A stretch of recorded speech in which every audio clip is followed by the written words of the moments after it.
will expand, and he knew it exactly.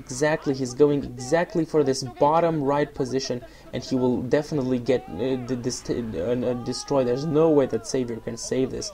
And just as in the 4th, 5th, and 6th set, Savior proves that he has a 6th sense. It's not intuition as with women. It's no, actually, it is intuition. Sorry, it is intuition.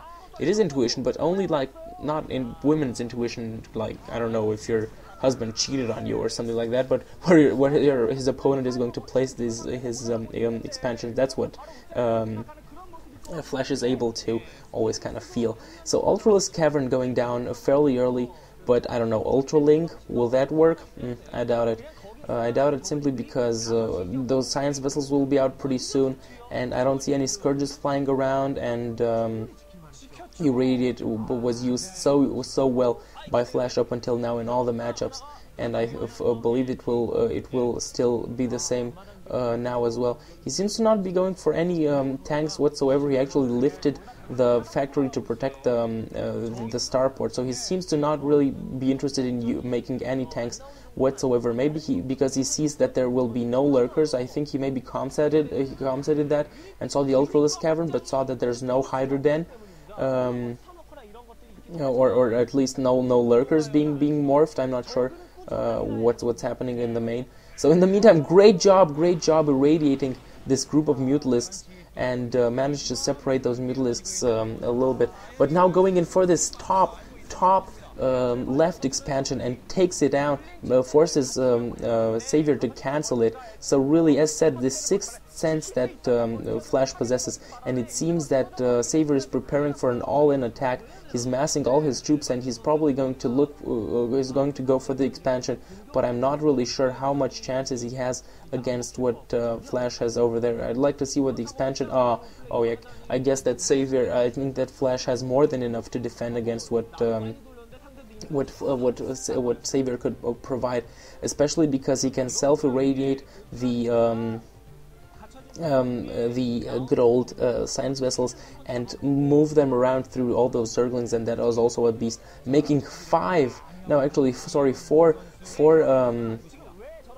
bunkers over at the expansion, so making sure that he seals this economic advantage and make sure that he will not fall to any attack from Savior.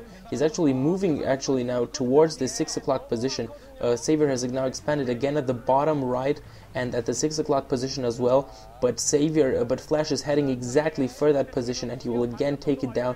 This is really a 6th sense, guys. Intuition of Flash, incredible, and he will see this. He will indeed see this expansion. He's only waiting for his forces to what? I'm not sure. Did he actually miss it? It could actually be that he missed it, or maybe he will plan on going for it a little bit later. Whatever. He's now retreated to that expansion, and he will wait there for these forces to come, and it's really the big problem. Ultralisks getting irradiated all over the place, and great also protecting against the Scourges. The Scourges had no chance, had another group of medics and marines behind to protect the those science vessels. Great job there, and you can see now the first person action here from Savior, and he's trying to do something about it. He will also lose that expansion, that's pretty sure for him, and he's going in now with a more or less all-in attack with everything that he has. Irradiate going on those Ultralisks. Ultralisk died almost immediately, and trying to push through this defense. You can see Flash in the meantime is now has ordered all his troops back, and he's going to deal with that expansion a little bit later. Crucially enough, he has the height advantage for these troops, and he does manage to hold this off. Great job from him by building the bunkers, and he didn't even need to bring in his huge medic and marine force. He was able to defend against it anyways, and you know, this is GG right here.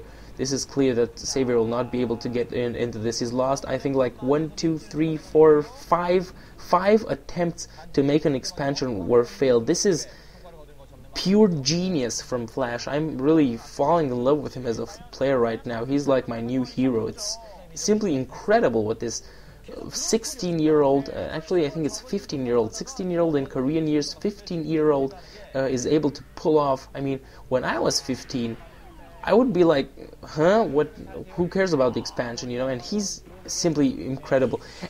Defensive metrics, saw those Scourges coming and cast defensive metrics. Unfortunately for him, he did lose 2 Science Vessels, but this will not be too hard of a blow. He did manage to at least irradiate a couple of Ultralisks over there, and he's got a very, very strong force here coming towards the probably final blow over at the expansion. I do not see Savior being able to hold this off.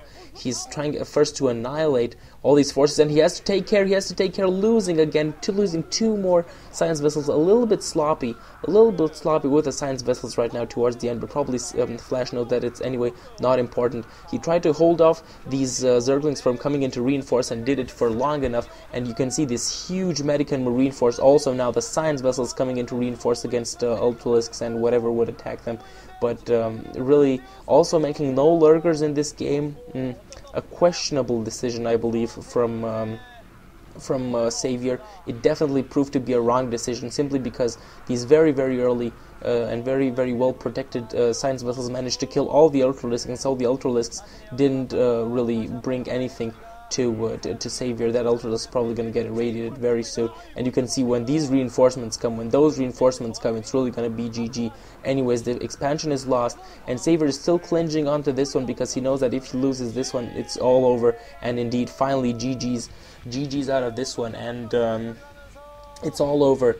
The 7th set is done, and it's almost 4 o'clock a.m. and yay, I'm finished with commentating for today, and I'm gonna take a nap real soon. I think I'm probably gonna get a little snack right now, a midnight snack before I go to bed, and then I'm gonna go to bed because I'm really tired, and I'm happy that I've finished to make all the 7 sets, and so it's all over now.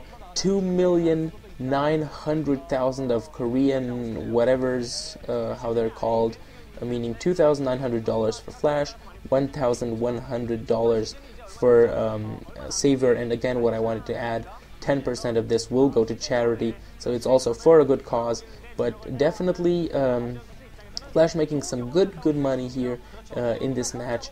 I would have expected a lot more dominated game by the Wonder Kid, but actually the Maestro pulled off a pretty good 3 sets. I think it also is important to mention how he did it, because only 1 set truly he won, I believe. In my eyes, it was only 1 set that he truly won with good game, and that was the 3rd one. The first one was an inexplicable double barracks on Blue Storm. I guess that Savior would have won it anyway, so let's say 2 sets. But the one on Rush Hour 3, the 2nd set, that would have probably also been Flash's game had he not gone for a very, very courageous, very fast expansion, first command center and only then barracks, and this really cost him that game. And what? Oh my God! This is kind of an if you think in maths, this is kind of indirect proportionality. You have good players having ugly girls staying around them and making photos, whilst when I saw the game between 910 and Gogo when it began, Gogo had, he's not really the best player, but he had some really sexy Asian cheerleaders there with pom-poms and everything, and I guess, I don't know, kind of bad players have to compensate for their lack of skill with good-looking girls, and Flash, I don't think he really cares. He's probably hooked up with Kerrigan anyway, considering how good he is. Yeah,